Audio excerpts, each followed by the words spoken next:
Damon Martin MMA fighting, and this past week we saw one of the most dominant performances in all of mixed martial arts from one of the most dominant women in all of mixed martial arts. I guarantee you she will argue she is the most dominant woman in mixed martial arts. Kayla Harrison, welcome back. Congratulations, of course, on an amazing victory. I know you are your harshest critic, but I think it's pretty hard to dispute that performance. 90 seconds in and out the door. Yeah, it was good.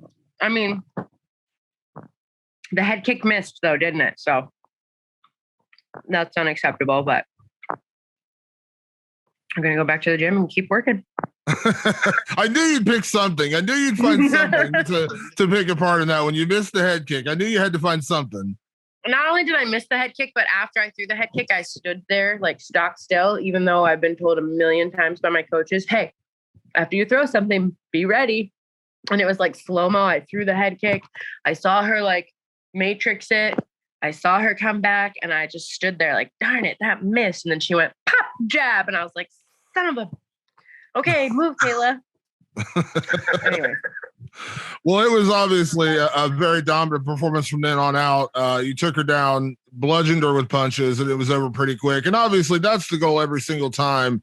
Let me ask you kind of a two-part question. One, obviously you got to be happy with that because you get in and out of there pretty quick. You get the 6 points, you get to move on without any injuries, any possibility injuries, things like that.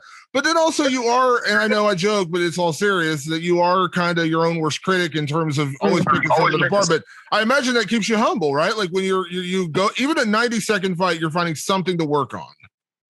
Of course. I mean, I think that you have to stay humble, stay hungry, and I think the day that I stop working or the day that I tell my coaches, oh, I've got this, is the day that I lose. Like I'm in the gym every day getting better and thinking about areas that I can get better in. I'm trusting the coaches. I'm trusting the process. I'm not perfect, not by any means. I'm not even close to perfect. And that drive, that desire is what keeps me hungry and keeps me winning those fights. That's why it looks easy, because I work so hard, like it's supposed to look easy because I train my ass off every day. Yeah, I know we talked several times during the quarantine, and obviously you had the one fight, you had the other one get canceled out of your control, of course, but I know there had been kind of like some pent-up aggression just waiting to get out. And I know you told me before the fight, though, you said, listen, I'm kind of letting all that go. I'm just being happy. I'm just enjoying the process, going out there, enjoying my career. But was there any kind of like pent-up frustration letting out in this fight, going out and doing that? Yes. Yeah. Yes, there was. I am a liar. If I said that I was letting it all go, I lied. No, honestly, living it, like staying in a bubble for 17 days is very mentally challenging, just in the fact that like you can't, like couldn't go sit in the sun, couldn't go like walk around. It's just like I realized very quickly that I'm a human that likes my freedom. And no, there's definitely a lot of frustration and definitely a lot of I don't know, man. I just was like, there were moments in that fight where like she would give up her back and I saw the choke and I saw submissions and like I was like, no, I want to keep hitting her. Like I want to keep, the ref is going to pull me off of this girl. Like I want to keep going. So, which is not ever something, normally I'm very calculated and like, oh, submission's there, go for the submission. Like, but this time I was like, no, I'm gonna beat somebody up, damn it. You had to punch out some feelings. Yeah, exactly. How was obviously it's over now, but how was the quarantine? Because I've heard different things. I know it's rough. Obviously, you got family at home. I mean, there's a lot of things going on. Your coaches, I know you told me before the fight they couldn't get there to basically right at the fight. And we understand that. Mike Brown, a guy who's coaching constantly, he can't spend 17 days in a quarantine. So how did you deal with that during that whole time? Yeah, no, it was terrible. It was terrible. I don't really have anything super nice to say about the bubble, so I'm probably should just not say anything. Just because that's the right thing to do. So it's over. It's done. I won. I'm healthy. My kids are healthy. Life is good. On to the next. Yeah. Let me ask you, obviously you were the co-main event, so you were focusing on your fight, but did you happen to catch any of the highlights or see anything of the other fights? Yeah, I did. I saw most of them, I think. What did you think? I mean, obviously you're kind of scouting the competition a little bit. Obviously, it always comes down to you and your preparation. But I know we said before the tournament, you always kind of thought Larissa was going to be the most logical person eventually. Seems that way again after the first couple of fights. But again, we don't know how things are going to play out. But did anything impress you by any of the other women you saw? Yeah, no, I mean, I just think Larissa is definitely going to be the toughest opponent. I think that 145 and up, she's probably the fourth best fighter in the world. I think there's Amanda, there's Cyborg, there's me, and I think she's actually right up there. I think people don't give her enough credit. No, I mean, we'll see what happens. It's a long season. Anything can happen. Just got to show up and do your job. But I expect to see us in the finals again. And it looks like she's been training hard. So it should be an exciting fight. Yeah, I know this is a tough question to answer because it's before the fact. We don't know how it's going to play out. We don't know what the season's going to look like. But part of you accomplishing your goals of becoming the greatest of all time requires the competition. That's just part of the sport. Amanda, your teammate, gained huge recognition and a huge reputation from demolishing Cris Cyborg the way she did. Obviously, she's done other things as well, but that kind of helped add to her legend. Ronda, Misha, all the other people she's beaten, but that helped add to her. That's what created Amanda Nunes who she is. Now, I know with Larissa, you've always said you wanted, you want to top your performance. You have a chance hopefully to do that again this season. But at some point, a third win over Larissa, does it at some point become diminishing returns? You know what I mean? Like, how many times can you beat the same person? I mean, to be honest with you, I hope that someone beats her.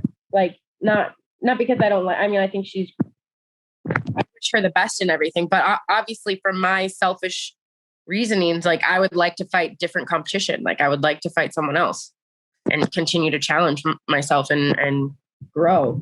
For sure. It's like, it sucks like that we're going to fight 3 times. It's like, that's the weird thing about having a season, right? Like you can't control that. So yeah. You see this in MMA where someone has won 2 times and it's like very one-sided, but they fight a 3rd time. So yeah, there's a good side and a bad side to having kind of like you take the politics out of fighting, which is good. But the bad side is that you may end up facing the same person over and over and over again. For sure. I'm the baddest woman in this room and in any room. I don't think anything else needs to be said. Congratulations to the returning champion and the actual literal mic drop.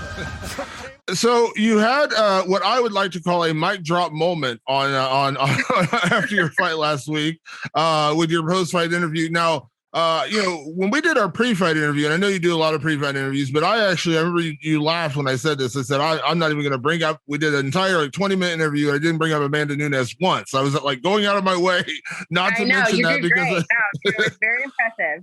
But you kind of let everything fall away on after your fight. You said, listen, I am the greatest. I want to be the greatest. And I'm done, kind of playing nice. Kind of give me the mindset. Was that just a fire of the moment? Did you have that going in to say, stop playing nice? I don't know. You tell me. Like that post-fight speech was pretty fiery.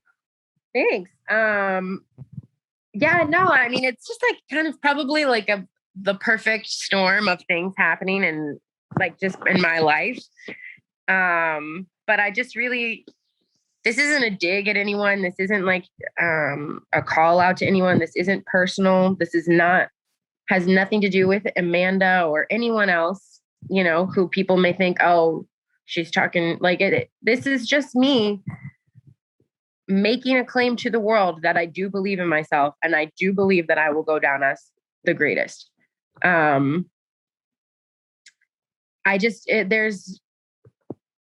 not talking trash. Like, this is what I believe. People believe that whoever is the greatest and this person's a pound for pound. This is just my opinion, and I know that I have to work to prove that opinion. I know that I have a lot to do, but I'm excited to do the work. And I'm excited that now the whole world knows that I have that confidence in myself. You know, I'm not like Miss Congeniality. I'm not here to make friends. Like, this isn't a business for making friends. Like, the promoters aren't my friends. These fighters aren't my friends. Like, I'm here for one job and one job only. And that's to be the greatest of all time. That's it. I'm not here for anything. To that point, you know, when you talk about like Amanda, obviously there's Cris Cyborg. There's other challenges out there. You know what I mean? Everyone brings up Amanda. Everyone brings up Amanda because of the drama factor, because they're your teammates. You know, they want to bring that up.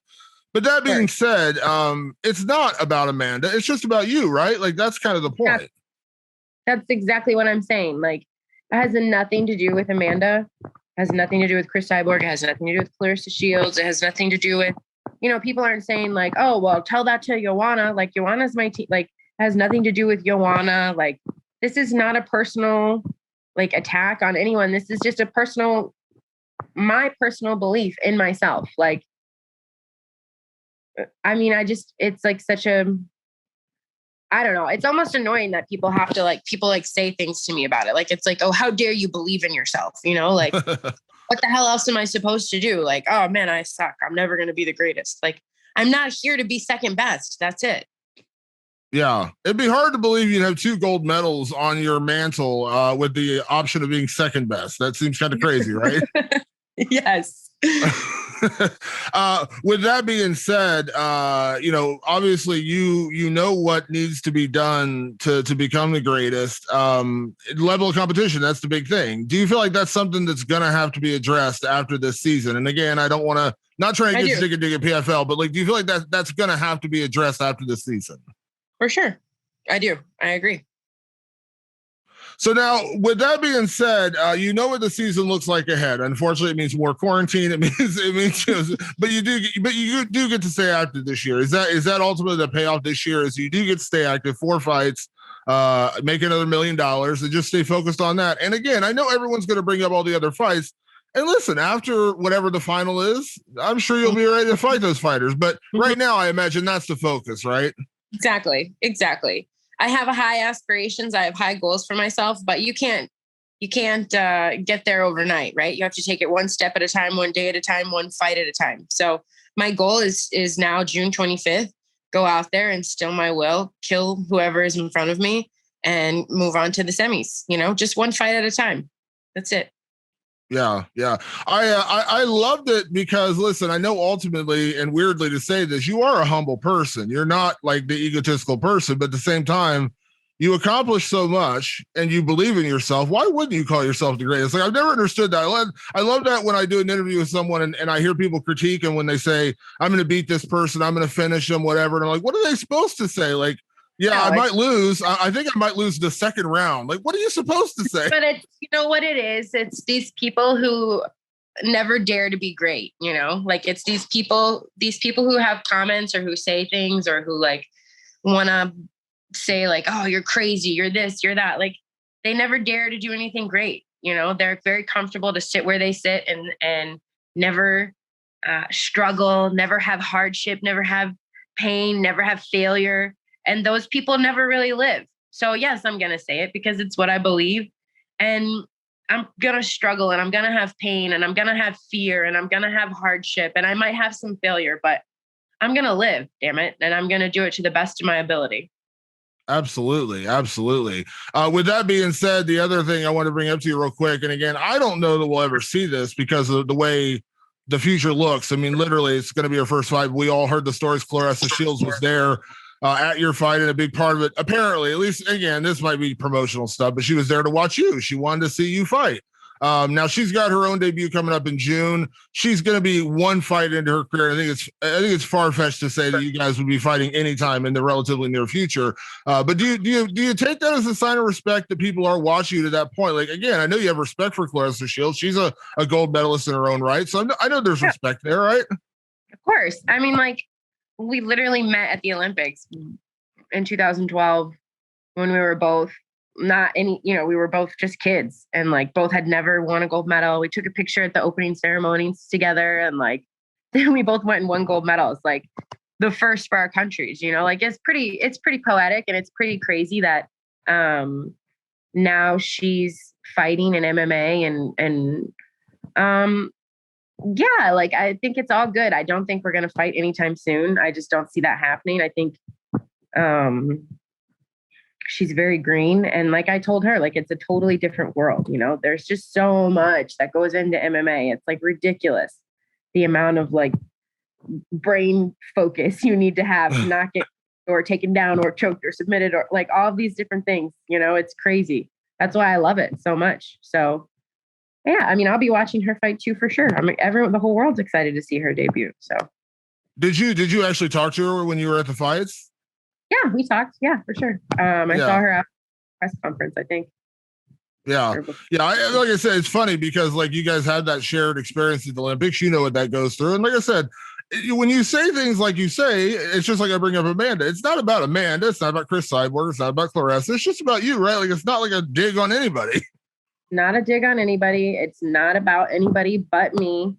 And like, it would be weird for those girls to say like, oh, I'm the second best. Like, of course they be the best, you know, like, I'm not going to be like, hey, how dare you say that you're the best? I think I'm the, like, of course I think that they should want to be the best. And like, that's why I have respect for them, because these girls go out there and they put it on the line, you know, like Claressa could have stayed in boxing and been comfortable, but she's not. Like, she's putting it on the line. So I have a lot of respect for that.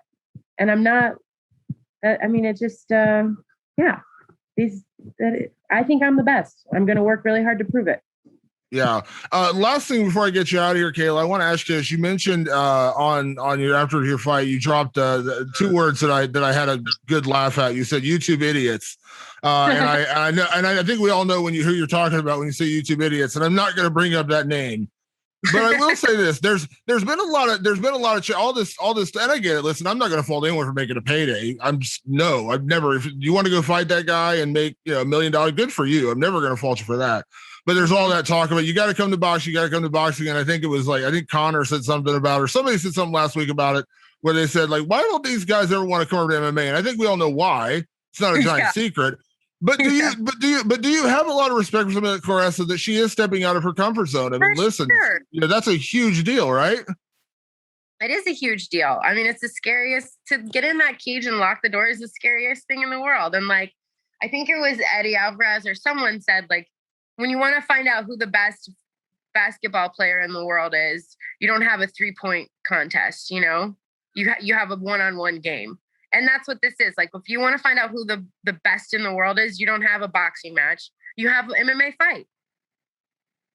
So I think, of course we all know why people don't want to do it, but I have tons of respect for Claressa. She could have stayed where she was. She could have kept cashing checks and doing what she's doing, but she's not. I think that's, you know, she's bold, she's daring, she's fearless, she's badass. Yeah, absolutely. Well, Kayla, I know it's funny. I knew as soon as I asked you the question, you were going to tell me something you didn't like about the fight. But I still think it was a very dominant performance. Congratulations. I'm sure we will speak again during the season, but congratulations. Enjoy the victory. Enjoy some Sour Patch Kids, but I know the training is going to start again soon. I know you're going to be back in the gym pretty quick. So enjoy it a little bit. But thank you so much for taking the time as always. Look forward to June 25th, and we will chat soon. Okay. Sounds good. Thank you so much.